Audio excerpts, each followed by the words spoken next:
Hello, this is Aaron Rosen, your local real estate expert in Northern California. I just wanted to show you a little update here about the Millennium Tower in San Francisco. And if you don't know, this was the 50-something story mixed-use residential tower that was built that had the wrong kind of foundation and was sinking into the ground. So let's see what fun updates they have about this wonderful real estate adventure. It has been more than a year since retrofit work was completed on San Francisco's Millennium Tower to stop it from sinking and leaning any further. The high-rise appears to be mostly stabilized now, but there's a different problem with its windows. It's only partially been addressed. NBC Barry's investigative reporter Jackson Vanderbecken tells us Millennium residents could soon pay a hefty price just for leaving their windows open at the wrong time. On any given day, you can't even leave your window open. Oh man, imagine that. I don't know exactly what the rents are, or if how much the prices are, but imagine paying $1 million for a San Francisco condo and you can't even leave the windows open without getting a huge $10,000 fine. Love it, San Francisco. see windows open here at the Millennium Tower. For most buildings, that wouldn't be a problem, but it could soon cost residents big time. You may remember this video, taken during a windstorm in March of last year. That dangling 49th level window eventually slammed against the high-rise, sending bits of glass flying across the street, breaking windows at the Salesforce East building. Luckily, no one was injured. The city had already put the Millennium on notice 3 years earlier, after a different window broke away and fell to the pavement below. Who's designing the tower these? agreed to replace the support arms with stronger ones to better secure its windows in high winds. While the work is finally started, city officials tell us only a third have been upgraded so far. I mean, obviously the progress has been very frustrating and very slow. Still, City Supervisor Aaron Peskin says get a plunger to hold that window in. he's convinced the tower is now taking window safety seriously. The good news is they are actually now replacing 8 windows every day, every working day of the week. But even at that pace, Millennium windows would still be vulnerable. Look how many windows there are.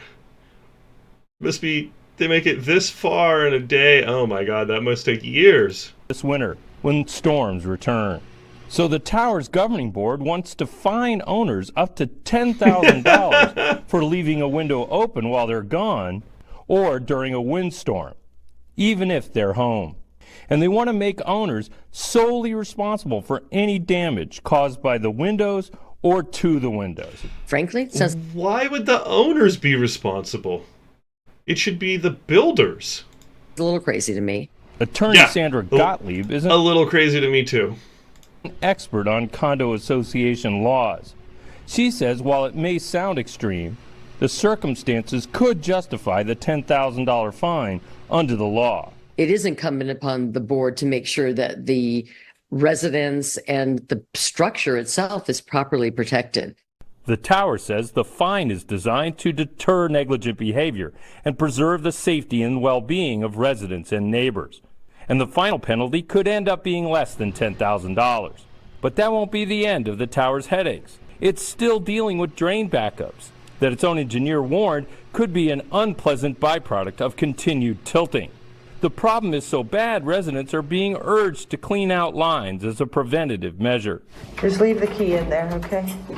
It should be good. Yeah. Wow. Jen Nielsen and her husband, Merdad Mustafavi, recently put on hazmat suits just to tour their third-floor condo. They moved out last year when the kitchen sink overflowed with sewage. Then, in March, another backup in the laundry area. Okay, so what am I looking at here? Oh, see the new damage? Oh, no. Oh, look at the rug.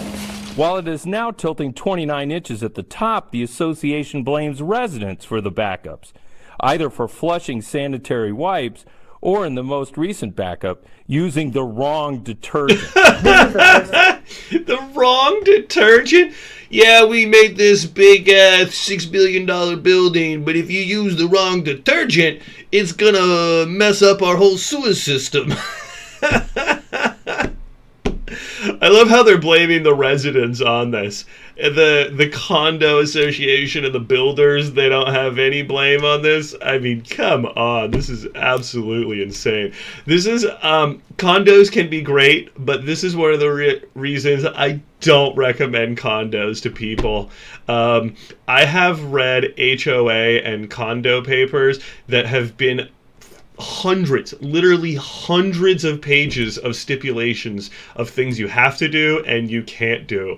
And I'll tell you, that's a lot. In real estate, there's already hundreds of pages worth of stuff that you have to read and understand, and to have all of that stuff in addition, it's a lot. It is a lot. So be careful of condos. I've been here, it's thick and gelatinous. Oh. And then over here is like a gummy, like spilled jam. His unit left uninhabitable with black mold. Mostafavi recently filed this $7 million I feel bad for laughing, but this is a little hilarious, the whole situation. lawsuit, blaming the homeowners association for negligently maintaining the plumbing. Yeah, good. Nice guys don't have to finish last, even though it sure seems to feel like that. The tower says it believes the lawsuit is without merit. For all the problems, Supervisor Peskin says he's finally found one thing to give him hope. You know, the Millennium Tower, sinking, tilting, window failures, sewer backups, but at least the windows are about to be finished. Jack. The windows. He's like, oh, so it's about to fall over, and that's going to cause the sewage not to work, but the windows are going to be fine. Be happy that you have nice windows. Oh my God. So anyways, that's just some more interesting local news. Understand what you're getting into when you buy a house.